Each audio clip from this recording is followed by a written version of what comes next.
Praise the Lord everyone. परमेश्वर आप सभी को आशीष और बरकत दे।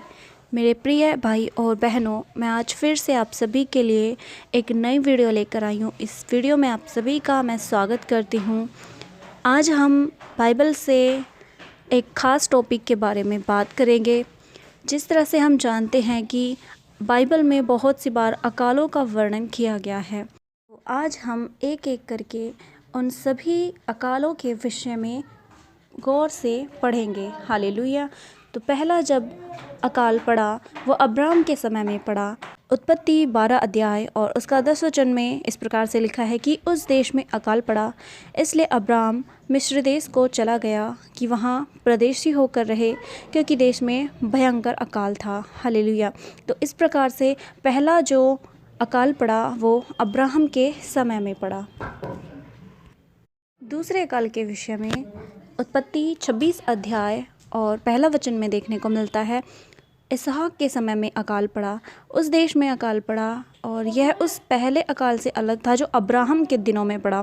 इसलिए इसहाक गरार को पलिश्तियों के राजा अबीमेलेक के पास गया। हालेलुया। तो इस प्रकार हम देखते हैं कि जो दूसरा अकाल पड़ा वो इसहाक के समय में पड़ा।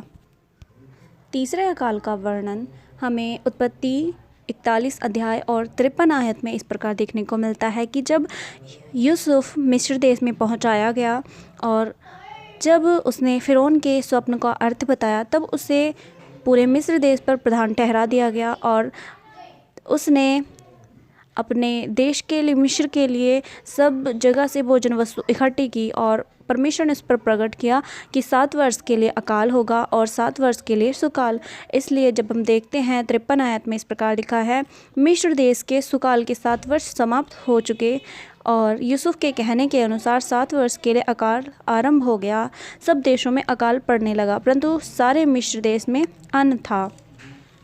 जब हम 43 अध्याय में देखते हैं और पहला वचन उसका ये हमें बताता है कि देश में अकाल और भी भयंकर होता गया। हालेलुया। तो इस प्रकार से जो तीसरा अकाल पड़ा वो यूसुफ के और याकूब के टाइम पर पड़ा। हालेलुया। और बाइबल के अनुसार चौथा जो अकाल था वो रूत के समय में हुआ। रूत की पुस्तक उसका पहला अध्याय और पहले वचन में देखते हैं कि जब लिखा है, दिनों में जिन दिनों में न्याय लोग न्याय करते थे, उन दिनों में देश में अकाल पड़ा। तब यहूदा के बैतलहम का एक पुरुष अपनी स्त्री और दोनों पुत्रों को संग लेकर मोआब देश में परदेशी होकर रहने के लिए चला गया। इस प्रकार से देखते हैं कि जब देश में अकाल था, तब एलीमेलेक और उसकी पत्नी नाओमी मोआब देश को चले गए, क्योंकि देश में अकाल था। इस प्रकार से चारवा जो अकाल पड़ा वो रूत के समय में पड़ा।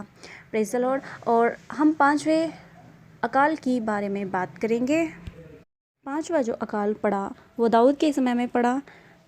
इसके लिए हम दूसरा शमूएल 21 अध्याय और उसका पहला वचन पढ़ते हैं। इसमें लिखा है कि दाऊद के दिनों में लगातार 3 वर्ष तक अकाल पड़ा, तो दाऊद ने यहोवा से प्रार्थना की। हालेलुया। तो इस प्रकार देखते हैं कि जब दाऊद के टाइम में शाऊल के घराने के कारण शाऊल ने गिबोनियों को छल से मरवा दिया, उस कारण 3 वर्ष तक देश में अकाल पड़ा रहा।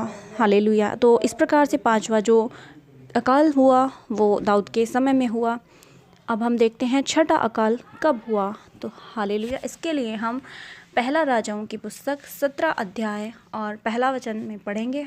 बाइबल के अनुसार तिब्शी एलिय्याह जो गिलादी प्रदेश में था, उसने आहाब से कहा, इज़राइल का परमेश्वर यहोवा जिसके सम्मुख मैं उपस्थित रहता हूँ, उसके जीवन की शपथ, इन वर्षों में मेरे बिना कहे ना तो मेघ बरसेगा और ना ओस पड़ेगी।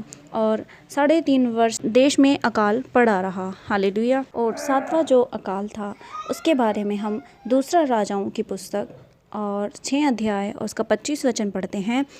तब शमरोन में बड़ा अकाल पड़ा और वह ऐसा गिरा रहा कि अंत में एक गधे का सिर चांदी के 80 टुकड़ों में और कब की चौथाई भर कबूतर की भी 5 टुकड़े चांदी तक बिकने लगी।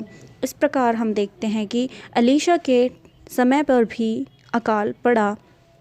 इस प्रकार बाइबल के अनुसार 7 अकाल हम देखने को मिलते हैं कि बाइबल के अनुसार 7 अलग अलग जगहों पर हमें ये देखने को मिला है। हालेलुया। तो इस प्रकार से 7 बार बाइबल के अनुसार बाइबल दर्शाती है कि 7 बार अकाल पड़ा।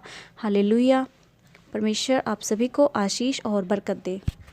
अगर आपको वीडियो अच्छी लगी है तो आप लोग वीडियो को लाइक कीजिए, शेयर कीजिए और चैनल को सब्सक्राइब ज़रूर से कीजिए। आप सभी को जय मसीह की।